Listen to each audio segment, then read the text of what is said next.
Dobrý večer, vážení priatelia. Opäť sa tu hlásime s krčmy, s reláciou Pičoviny s krčmy.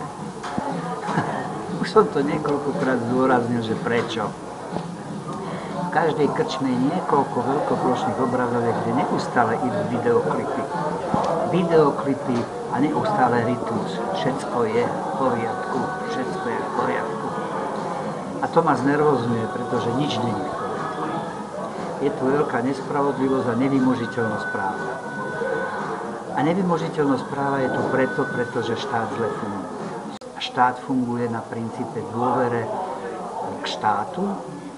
Pri voľbách dôverujeme poslancov, že splnia svoj program a vzhľadom na záväzky medzi občanmi, to znamená medziľudské vzťahy, tie fungujú na základe kontroly.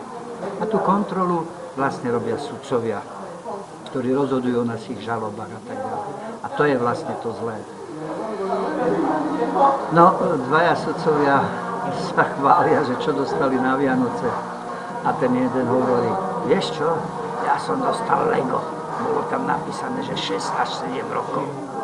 A predstav si, ja som to Lego zložil za menej než 7 mesiacov. Druhý sudca sa skutočne len usmial. No čo je tu veľký problém, okrem tých, ktorých som hovoril minule? Dokazovanie. Dokazovanie je veľký problém, pretože není aktívny dôkaz mŕtvola. Je to len pasívny dôkaz, pretože treba nájsť vraha. A není aktívny dôkaz, keď je človek psychicky týraný.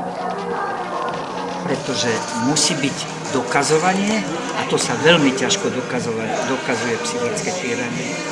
Preto by mal byť štát založený na kontrole, to znamená, kontrolujeme poslancov, či splnili volebné programy a medziľudské vzťahy, teda súdne procesy na dôvere. Keď ma niekto psychicky tyranizuje, tak musí mi súd dôverovať, že to je pravda. Ako sa to dá dokázať? No prečo to hovorím? No jednoducho, mal som teraz jeden súdny proces, kde išlo o ochranu osobnosti, práve o tom psychickom týraní, v súvislosti aj s mojím synom a tak ďalej. A určité veci sa nedajú preukázať. Určité veci sú vecou dôvery. Mne súd by mal dôverovať, keď ako otec tvrdím, že syn je týraný matkou, tak mi musí dôverovať, lebo na to není iný dôkaz. A toto je, vážení priatelia, vina vlastne sudcov, pretože spoločnosť není založená na tom správnom princípe. No a v ďalšom súdnom procese je taká nezvyčajná otázka, kde sudca sa pýta vraha, prečo ste bodol toho človeka až 4-krát nožom? Nestačilo len raz? A vrah hovorí, pán sudca, ale ja som ho nebodol 4-krát, veď ja som ho bodol len raz, ale vidle mali 4 zuby. No, ešte k jednej otázke sa vrátim. Sherlock Holmes.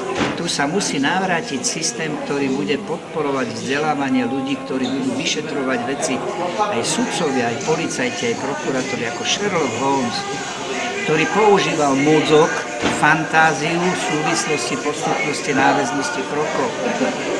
Je prípad, v ktorom by si neporadil, keby tieto veci nepoužíval. No Sherlock Holmes vypátral na základe svojich analýz vnútorných fantázií a tak ďalej, prečo jeden človek šmíroval osamelú cyklistku. No nakoniec prišiel na to, že tá osamelá cyklistka zdedila obrovský majetok, o ktorom nevedela, že to zdedila, a nanominovali sa k nej 3 ľudia, pričom jeden z nich ju donútil k sobášu, pretvárkov a tak ďalej a chcel sa zmocniť jej majetku. No, to sú také intrigy a zákernosti, ktoré sa nedajú vyriešiť nejakým dokazovaním. Len správnou indukciou a správnym postojom k veciam. No tak to je všetko. Ahojte.